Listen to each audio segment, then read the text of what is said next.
Welcome to the class of Business Studies. I am NK Thukral from Edupedia World. Last time students, in previous session, I had discussed on key terms, that is important terms used in various chapters of Business Studies. Also, the conceptual ideas were given to you on such key terms. To continue further, today again I am going to discuss briefly about meaning and concepts of key terms in chapters of Business Studies. One thing students, I would like to tell you that briefing and concepts are being discussed here, not the definitions about the key terms. Mind it, not the definition I am telling. I am just discussing on the what exactly the key term is, how it is meant for, in related to what chapter it is there, about the conceptual things I am telling you, so that you must be aware about these important terms and you are able to relate with specific chapters and answers accordingly in the examinations.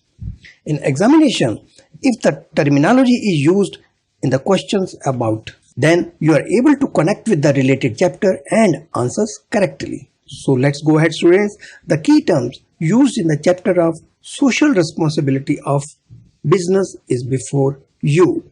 One of the first key terms I will like to discuss here at social responsibility. Social responsibility is related to all kind of businesses. Social responsibility is the obligation of business to act in a manner which will serve in the best interest of the society. Social responsibility of business to its obligation to take those decisions and perform those actions which are desirable in terms of objectives and value of our society. So what is the concept? A socially responsible business must act with due concern for the effects on the lives of other people. It should not keep profit maximization as a sole objective. This is what the business has a relation to the social responsibility. Now students, next key term used in this chapter is environment. As students, you know, environment protection is related to the business, or you can say business and environmental protection. So what is environment? Environment is the sum total of external forces that is natural and man-made which surrounds us. That is what we can say it's an environment.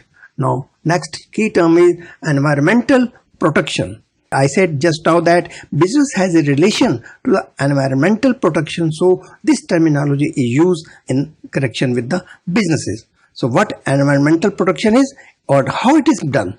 It is possible through control of pollution.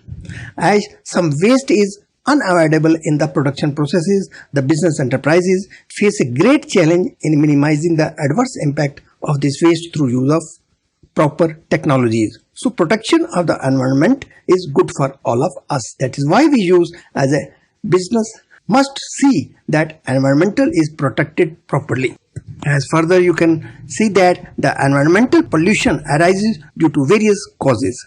That is air pollution, water pollution, land pollution and noise pollution. So all such type of pollution affect the environmental. So what is the need? There is a need for the pollution control. There is a need for the water pollution control, need for the land pollution control. So environmental protection is a must and business has a role to play in that. Next key term used in this chapter is air pollution. As just right now I had said that environmental pollution arises due to the various causes, that is air pollution, water pollution, land pollution, noise pollution. So one of the factor is air pollution. So here the air pollution terminology is used. What is it? It is air pollution is the contamination of air by the discharge of harmful substances. So it is mainly due to carbon monoxide emitted by automobiles and smoke and other chemicals from manufacturing plants. It has resulted in ozone depletion, which is leading to climate change and dangerous warming of the earth. So this is what air pollution is. Students, let's see what is the next key term. Next key term is before you is business ethics. As you can see in the slide, business ethics. First, you must know what are ethics, and then it is related to the businesses. So ethics should be based on broad guidelines of what should be done, that is what is right, and what should be avoided, that is what is wrong. So you must know, business must know what is right and what is wrong, that ethics must be there in the businesses. And what are business ethics? Business ethics refers to the moral principles or rules of behavior which should govern moral conduct of businessmen. So business ethics are moral principles that define right and wrong behavior in the world of business. A business person behaves ethically when her or his actions are upright and serve in the interest of society. This is what we can say refer to the business ethics. So next key term is legal responsibility. On legal responsibility, students, I may tell you that social responsibility of business can broadly be divided into 4 categories. Number 1 is economic responsibility. Number 2 is legal responsibility. Number 3 is ethical responsibility. And 4th is discretionary responsibility. So what exactly legal responsibility is? Every business, I may tell you that, I may brief you, every business enterprise has a responsibility to operate within the legal framework of the society. Various laws and regulations have been enacted in the interest of the business and society. The businessmen are expected to abide by the rules and regulations and to behave in a socially responsible manner. So further I may tell you that it must be noted that discharging of legal responsibility is mandatory for all business enterprises, and business must see that various rules and regulations are being complied with. Now students, next key term is code of ethics. Now what is a code of ethics? As you can see, when you go through the chapter of social responsibility of business and business ethics, you will find the elements of business ethics. So one of the element is publication of a code. So that what it means, code of ethics. Ethical enterprises often define the principles of conduct to be followed by entire organization.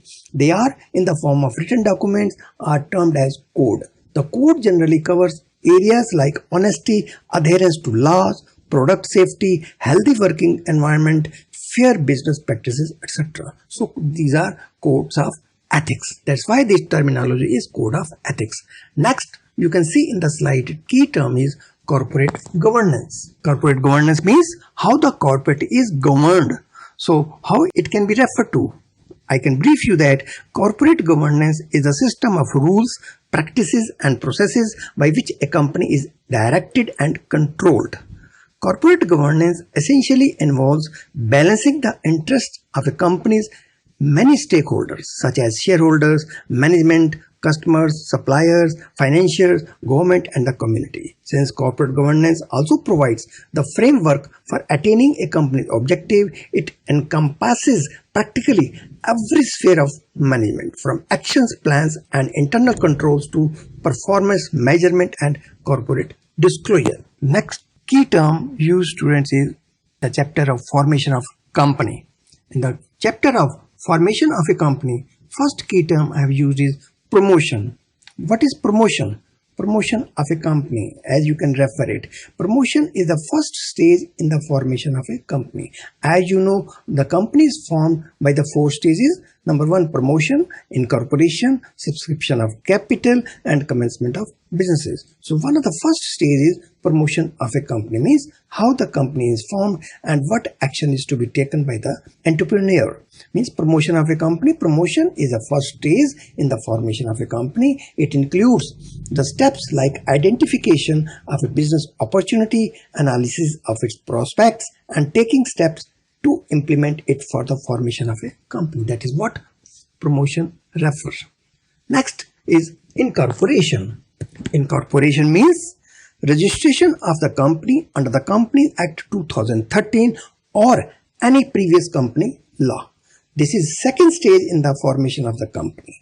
After the registrar approves the name, the promoter can proceed with the steps for the incorporation of company. That is filing of documents, payment of fees, certificate of incorporation when he is getting from the registrar. So these are the formalities to be covered by the businesses in the formation of a company. Now next is preliminary contracts. How this terminology has come from?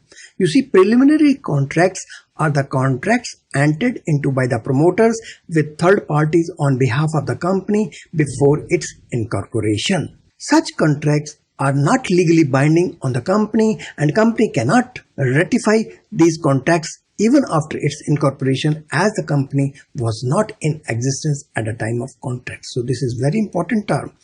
Promoters remain personally liable to third parties for these contracts. So I can repeat it, that promoters remain personally liable to third parties for these type of contracts. However, the company may enter into fresh contracts with the same terms and conditions in order to honor the contracts made by the promoter as the company wishes so. So this is the term used in the company. So next is Articles of Association. As everybody is aware, what is Articles of Association?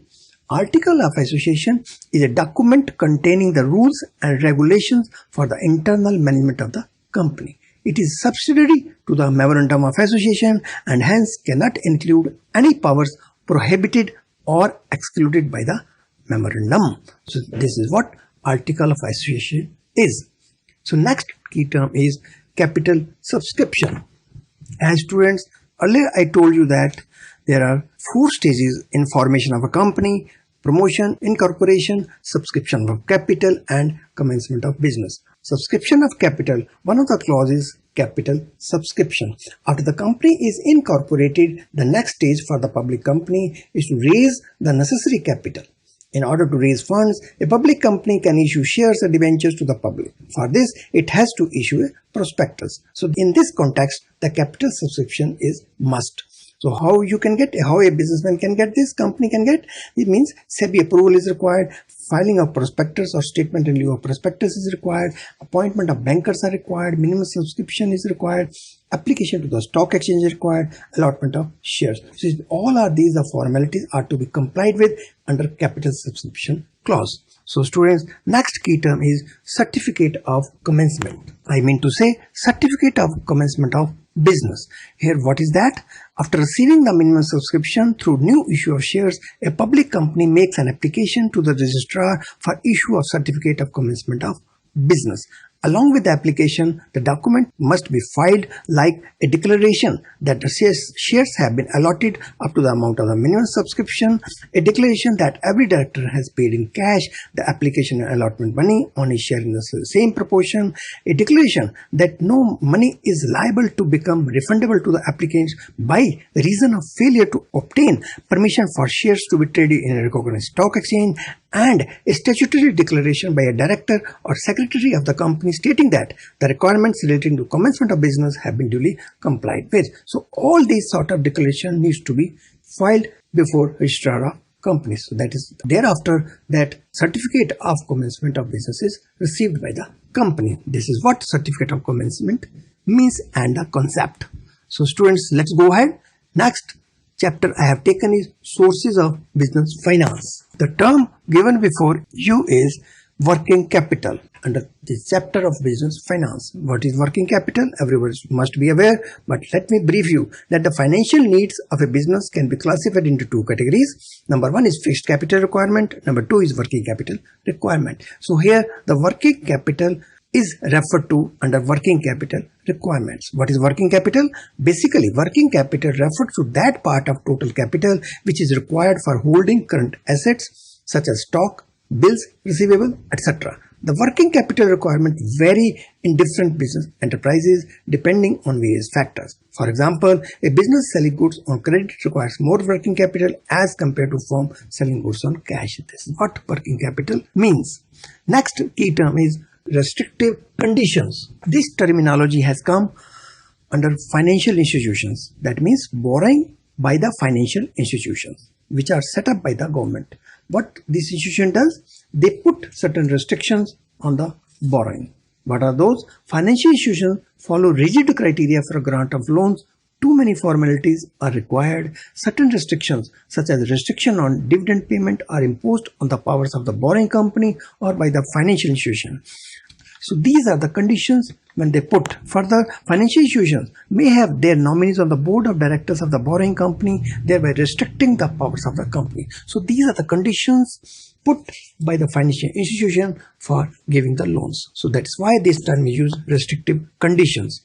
So next is owned capital. Owned capital means owned funds. This terminology has come under the classifications of sources of business finance, which comes under two categories: owners funds and borrowed funds. So this is a owned capital. What it means: owned funds are the funds provided by the owner of the business enterprise. The various sources of owners funds are equity shares, preference shares, retained earnings, GDRs, ADRs, IDRs, etc. This is why this term is used, owned capital. Next is long-term sources. As students, you must be aware that how the sources of funds are classified. So under classification, number one classification on period basis, second is on ownership basis, third is on source of generation basis. So this terminology, long-term sources, has come under period basis. Under period basis, number one is long-term sources, medium-term sources and short-term sources. So long-term sources means it includes all those sources which are required by the business firms for a period exceeding 5 years. For example, issue of shares, debentures, long-term borrowings, loans from financial institutions. The long-term sources are generally required for acquiring fixed assets like plant, equipment, etc. So next terminology is ADRs. What it means?